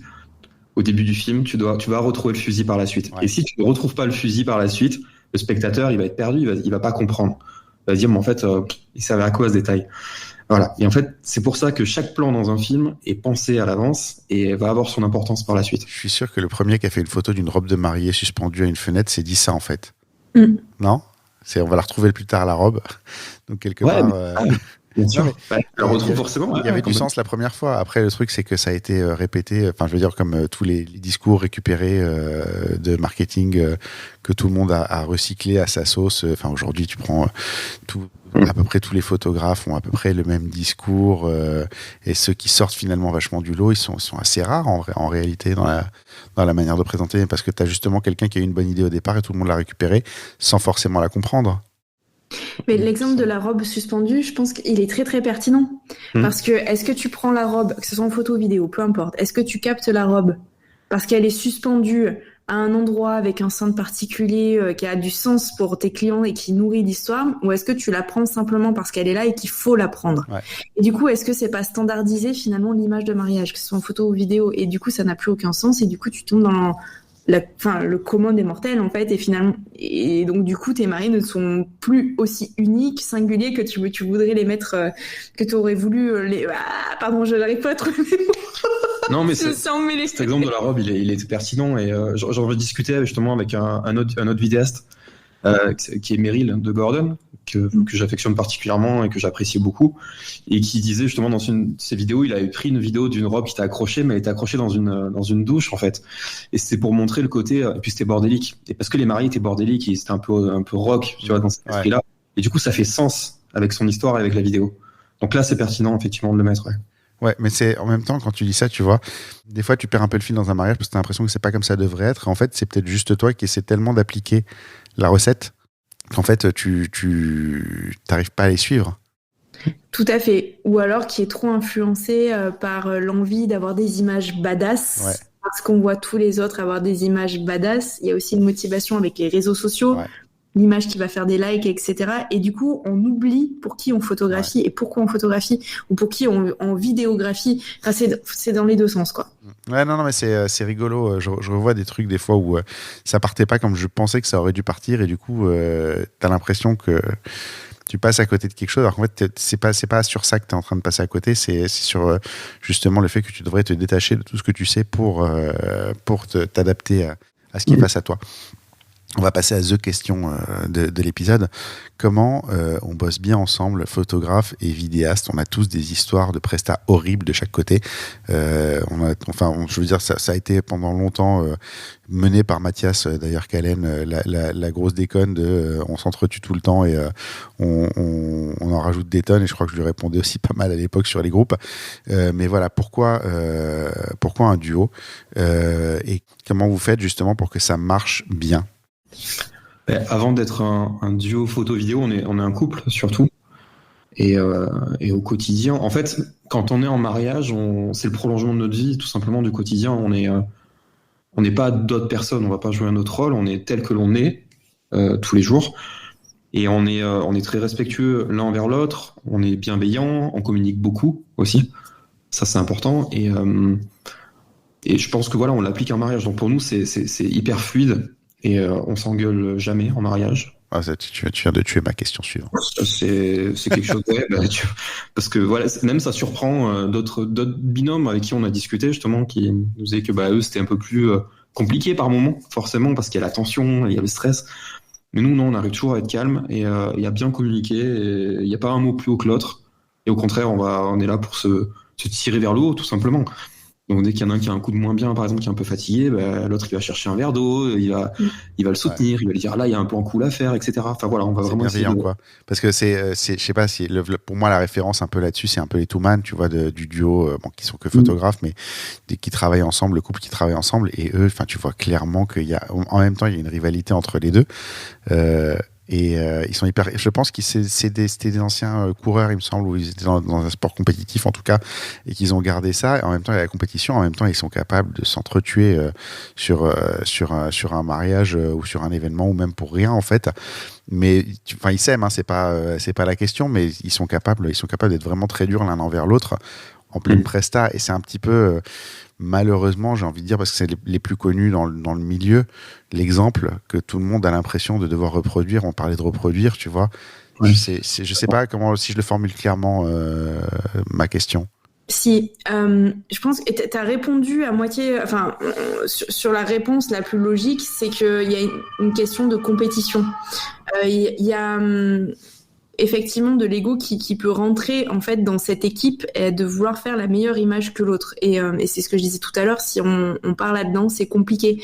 Parce que le but étant, c'est pas de réaliser sa meilleure photo, ou alors ça peut être un challenge personnel, mais dans ce cas-là, avec beaucoup de nuances. Mais l'idée, c'est de créer le meilleur souvenir possible à nos clients. Donc, en fait, on est une équipe. Ouais. On est là pour créer ensemble. Donc, si c'est l'autre qui a la meilleure photo ou qui a trouvé le plan ou le meilleur angle ou quoi, tant mieux, en fait. C'est pour nos clients. La prochaine fois, ça sera l'autre. Et puis, peut-être qu'après, ça tournera, voilà. Et l'idée, c'est aussi d'évoluer ensemble, donc de se donner les tips et de se renforcer. On est une force à deux. Je pense qu'eux aussi ont la même logique que vous, mais dans une perspective de compète, pas de coopération. C'est-à-dire qu'en fait, eux, c'est ça qui les tire vers le haut. Ça dépend le caractère aussi, puis ton parcours personnel et d'où tu viens. Je parlais de sport individuel, mais oui, si c'est effectivement des sports individuels, c'est logique en tout cas que tu nous dises ça, ouais. Non, mais c'est rigolo de voir qu'en fait, au final, c'est pas la même recette, mais ça arrive au même résultat, quoi. C'est-à-dire qu'en fait, on se tire vers le haut. C'est simplement que d'un côté, on se tire en se tirant littéralement, et de l'autre, on se tire en se poussant à se dépasser. Mais c'est le même truc. Mais ça par rapport à ce que vous disiez juste avant du fait que on reproduit un modèle qui existe déjà. Je trouve qu'en fait, il y a pas mal de duos qui se sont mis en place sur ce moule-là de la rivalité parce que les Two Man le faisaient. Et donc, du coup, on s'est dit, allez, ça marche comme ça, on va fonctionner comme ça. C'est assez rigolo de voir comment on peut reprendre les choses sans y réfléchir, en fait. On finit toujours l'interview par alors en général une photo en particulier. On va parler d'une idée en particulier parce que j'ai trouvé ça très très touchant. C'est de filmer les grands-parents. Et je pense, la question, c'est les films, donc a priori c'est Adrien, mais je pense qu'en fait vous êtes tous les deux sur le même moule là-dessus et que c'est une question collégiale en réalité. Mais pour avoir retrouvé des images de mes grands-parents qui sont morts il y a près de 40 ans, je sais que réentendre une voix sortie du passé, tu te rends compte que tu avais beau avoir 7 ans à l'époque, tu l'as pas oublié et c'est un truc dingue. Et donc justement ce côté filmer les grands-parents, les faire parler, leur faire raconter la petite histoire que tout le monde a dû entendre 1000 fois, et je vais donner un exemple très précis, c'est le film de la grand-mère qui joue de l'harmonica, qui est hyper touchant en fait. La question c'est quelle est l'histoire, comment ça se passe, ce genre de shooting, comment ça se prépare, qu'est-ce que tu cherches au moment d'arriver. Je pense que ça va être le cumul de tout ce qu'on a dit là, notamment au niveau du fil rouge, mais j'aimerais bien que tu nous le donnes sur un exemple plus concret, qui peut être par exemple ce film de la mamie et son harmonica que j'ai trouvé magnifique. Déjà, il y a une volonté de créer un souvenir qui va durer dans le temps et qui va être transmis pour les générations futures. Et l'exemple de la mamie qui joue de l'harmonica, en fait, c'est la grand-mère de mon beau-frère, mari de ma sœur, qui était atteinte d'une leucémie, et les médecins lui donnaient maximum 15 jours encore à vivre. Et mon beau-frère est quelqu'un d'assez réservé, qui parle pas trop, qui ose pas en tout cas dévoiler ses sentiments et dire ce qu'il pense. Et Et je lui ai proposé tout simplement d'aller chez ses grands-parents et de filmer sa grand-mère, juste de faire quelques plans en fait, sans autre intention que juste de capter ce qui se passe. Et on est resté 2 heures sur place. Elle était très fatiguée, elle parlait pas beaucoup. Et en fait, juste de voir la caméra, d'être là, d'être présent, au bout de quelques minutes, elle a commencé à se livrer, à raconter des histoires que ses petits-enfants ne connaissaient pas. Et puis à un moment, elle a parlé de l'histoire de l'harmonica. Le grand-père est allé chercher l'harmonica. Elle a joué de l'harmonica et moi j'étais devant, en fait, j'étais spectateur de cette scène. Et j'ai dit, ok, là il se passe quelque chose de fort, quoi. Et les enfants, ces petits-enfants ne connaissaient pas cette histoire-là. Et ils ont découvert l'histoire en même temps que moi, finalement. Et voilà, pour moi, la force de la vidéo aussi, elle est là, elle est de pouvoir... Les gens se livrent, et pour moi, cette grand-mère-là, c'était un peu son chant du cygne, tu vois, c'était ses derniers mots avant de partir, en fait. Il reste quelque chose d'elle pour toujours, quoi, que tout le monde va pouvoir ressortir régulièrement, comme si elle était encore là. C'est ça. Et cette vidéo, après, ils l'ont parce qu'elle est décédée 10 jours après. Et cette vidéo, voilà, j'ai fait une petite vidéo, ils l'ont diffusée le jour des obsèques. Et les gens étaient à la fois, il y avait beaucoup de tristesse, mais il y avait beaucoup de joie aussi de l'entendre, de la voir, en fait. Et elle était toujours là. Voilà, c'est le retour qu'ils m'ont fait. Et merci, parce que voilà, notre grand-mère, elle est là, et puis elle sera toujours avec nous, finalement, parce qu'il y a l'audio, comme tu disais, tu vois. Ils pourront toujours entendre l'audio de... Tu l'as rendu immortel, on peut dire. Ah, j'ai pas, sans cette prétention-là, mais la vidéo te permet d'avoir, t'as un pouvoir divin, entre guillemets, tu vois, tu peux rendre les gens immortels. En tout cas, tu l'as fait durer, tu l'as fait durer beaucoup plus longtemps parce que maintenant, c'est au-delà d'un souvenir dans la tête, et quiconque a déjà réentendu une voix du passé pourra le dire, mais effectivement, mes grands-parents, ils étaient polonais, ils avaient un accent à couper au couteau, et à chaque fois que j'entends un film avec eux, mais c'est instantanément, je suis projeté, je me rappelle de leur voix avec une précision, mais c'est incroyable. Donc ça m'a beaucoup touché ce petit moment, et je trouve que c'est vraiment une belle idée, une belle initiative, et c'est des belles choses à faire. Et ça permet en même temps de sortir un peu du monde du mariage, où effectivement on peut se retrouver parfois un peu formaté dans un truc, et là c'est un truc à défricher, au contraire, quoi. On arrive à la conclusion de l'épisode. C'est quoi le pire moment de votre carrière ensemble? Le pire moment? Je sais pas, on a vécu une galère. En mariage, hors mariage? En tout, dans votre carrière, une collaboration où il y a un truc qui s'est passé de travers. Oh, trop une question. Vous pouvez ne pas en avoir, hein. Vu vos regards. On peut raconter, c'est pas une galère, mais par exemple le mariage de Laurie et Sylvain cette année, où il a fallu que, comme j'étais jeune maman, il a fallu qu'on se relaie tous les deux, parce que j'allaite et il fallait que je tire mon lait, tu vois, on peut parler de ça, donc le tirer dans la voiture ou entre scènes. C'est une suite logique d'une des premières questions, mais effectivement... voilà, c'est pas vraiment des galères, c'est des petites anecdotes sympas. Ouais, quoi, t'as jamais laissé ton Arthur avec vous? Il y a 3 mois? Non, et justement, et c'est la première fois qu'on le laissait aux grands-parents.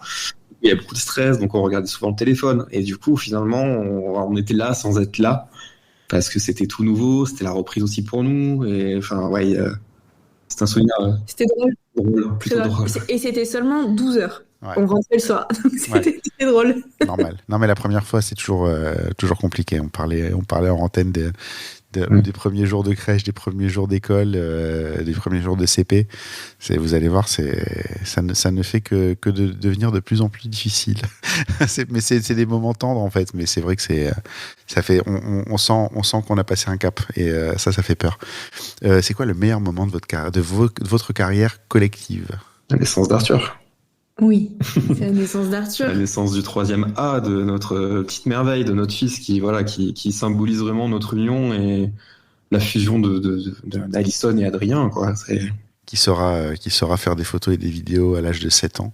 Ou qui sera peut-être agacé de tout ce qu'on le fait vivre. Souvent, ils en ont marre d'être pris en photo. Moi, ça commence comme ça. C'est bon, arrête de me prendre en photo, papa. Ouais. C'est un beau meilleur moment. Je plus sois, et ça me parle bien aujourd'hui en plus. C'est la toute dernière question. Qui est-ce que vous me recommanderiez pour un prochain épisode? Alors, c'est une personne qui est hors mariage, hors photo, hors vidéo. C'est plus une réalisatrice que l'on a découvert sur son dernier film. C'est Jeanne Herry. Je ne sais pas si tu la connais. Je ne la connais pas. C'est Pupille et je verrai toujours au visage. Voilà. Des films français. Ils sont sortis il y a pas longtemps. Je ne connais pas, mais on va regarder. Très intéressant. En fait, sur le côté narration, justement, tout à l'heure, on parlait du son. Un film où il n'y a pas forcément de musique, qu'il n'y a que des sons ambiants ou de la parole qui peut se regarder les yeux fermés parce qu'on arrive parfaitement à visualiser ce qui se passe avec une intensité et un propos. Et ce sont quand même des films un peu engagés puisqu'ils traitent de sujets actuels et des sujets de coulisses qu'on n'imagine pas en fait. Donc du coup, il y a un côté aussi informatif qui est très intéressant. C'est très bien raconté, c'est très bien réalisé, des beaux plans. Entre le documentaire et le cinéma, finalement, et c'est ça qui est... Il y a des choses à prendre, en tout cas. On a des choses à prendre. Très inspirant. Ok. Je le note et puis j'essaierai de la contacter. On en discutera hors antenne. Il me reste à vous remercier d'avoir accepté de vous séparer d'Arthur 1h30 pour la passer avec moi. Quand même, je pense que ça n'a pas été la décision la plus simple de la journée. On a pu faire un podcast sans... Oui, parce que la dernière visio qu'on a fait en live avec Arthur, c'était épique. Ouais, c'était cool. C'est bien. Écoute, c'est bien. Ils comprennent très très vite que ce qu'ils veulent quand tu es au téléphone, c'est beaucoup plus facile de l'avoir. Hein. C'est toujours comme ça. Les miens font pareil, rassurez-vous. Dès qu'on est au téléphone, tout ce qu'ils veulent, c'est là le bonbon, le chocolat, tous les petits trucs qu'ils savent qu'ils vont passer en douce. Donc normal, c'est classique. Merci à tous les deux. Et puis j'espère que la prochaine fois, ce sera autour d'un bon café quelque part en France. Merci. Avec plaisir. À bientôt. Merci Julien. Merci.